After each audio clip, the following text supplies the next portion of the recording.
Hi everybody. I'm Thomas, co-founder of Ledger. So you may know a little bit about Ledger. So we are designing security solution for crypto, and our vision is really to provide like a security infrastructure tools for crypto-based assets and blockchain-based tech. So the company was founded back in 2014. So we're kind of some old timers. Company's French. I'm based in San Francisco. We've got some offices in Vierzon as well. We're 100 plus now. We raised about 70 million. And our first product was geared toward consumers. So retail people who have some crypto assets for some reasons.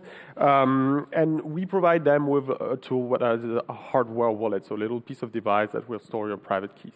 So we sold 1 million of these in 2017, so there was a sharp growth during that year, and we sold fairly well distributed all over the world, so 165 countries, and we support like different type of crypto assets, Bitcoin, Ethereum, and many others. So seems very cool, nice numbers, but what are we trying to solve actually? It's a massive problem around security. So you may know that in a decentralized system, the security model needs to change, and you got from the security from the central entity to the edge of the networks. And well, you need to secure these private keys, and these private keys are pretty much very similar to cash. So it's like a digital bearer bond, and if you screw up, if you lose them, well, it's like your cash. You lost it and it's gone. So securing some cash or some gold or these kind of bearer bonds is fairly easy. Securing like a string of text is something that is very, very, very complicated. So you don't know if your computer is clean, if there's a malware, and it's non-revocable.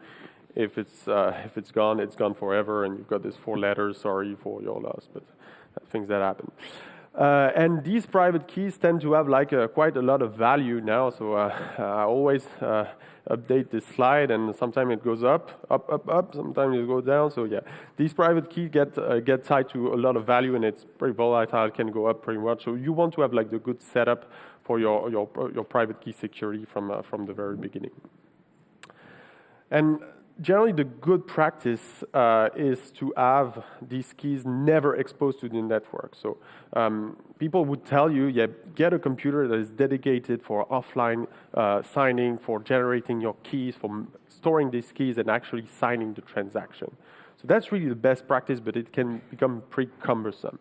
And a hardware wallet is considered a great solution to secure your coins because it performs these actions. It's basically like a little offline computer with a screen to validate what you sign, with some keyboard and pin protection with extra layer of security around the hardware itself to basically perform these actions: generate, store, and sign offline.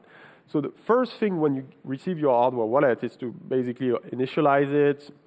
You generate your seed on the device using the secure and random.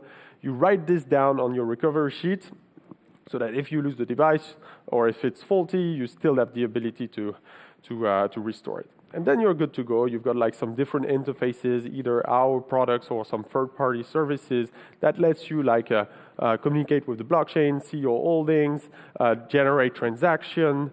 And when you actually build the transaction, you build it on the computer that is potentially non-secure, and you will have the ability to review on the device what you're about to sign. So this is basically to prevent you from potential man in the middle, where you have a malware on your computer that is changing the destination address, and you have the ability to review on the device, validate, sign. The keys will then be, the keys are never exposed to the network, and the transaction has been signed on the device.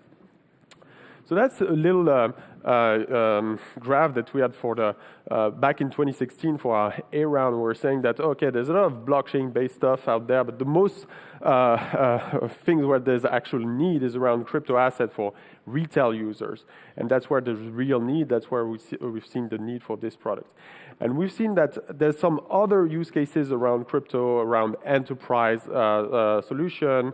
Enterprise wanted to secure crypto, and later down the road, like some other use cases involving crypto-based architecture for IoT, smart cities, those kind of things.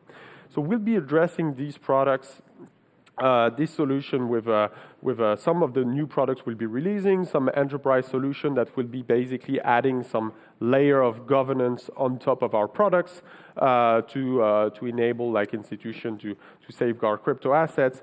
We also have some interesting application around all the new decentralized application that we see out there. So our product has some SDK where you can easily integrate and with like an existing smart contract to basically interact with it in a secure way. So some of the example we're seeing is around any decentralized exchanges, decentralized prediction market. When you need to interact with these smart contracts, you will need to have your keys, to manage these keys and managing it directly from a secure hardware is something pretty nice. So that's about it. We've got a little booth over there. If you want to continue the discussion after the panel, we can talk at the booth. Thank you very much.